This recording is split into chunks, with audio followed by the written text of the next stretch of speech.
and as of now will not be hitting retail shelves.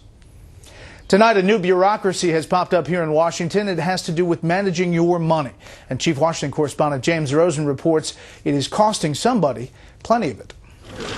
Among the most sweeping changes wrought by the Dodd-Frank Financial Services Law is the creation of the Office of Financial Research.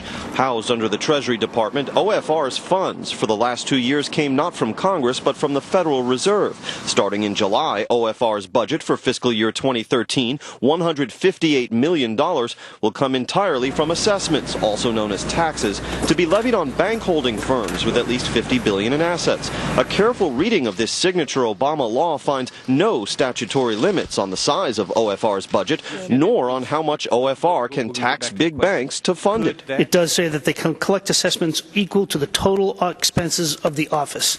That's all the law says. And so if the expenses are $350 million, if they decide to spend $350 million, total expenses of the office. Yep.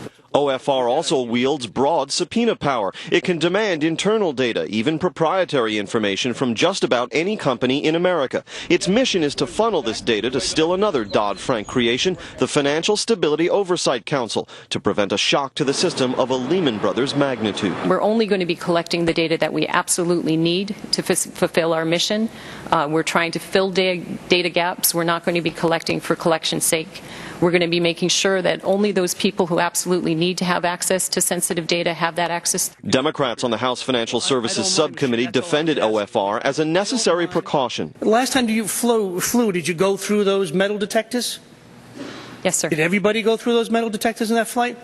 Did it absolutely stop a terrorist attack at that flight that day? Republicans warned of OFR morphing into an omniscient Soviet-style central risk manager. You're able to tax corporations without any oversight by the U.S. Congress. Our Constitution is pretty clear, and so if we're a little scratchy on our side, just understand it's because you're conducting things that we feel like are completely unconstitutional. At last count, OFR had 67 full-time employees on its payroll. By November, that figure will rise to 212. In Washington, James Rosen, Fox News.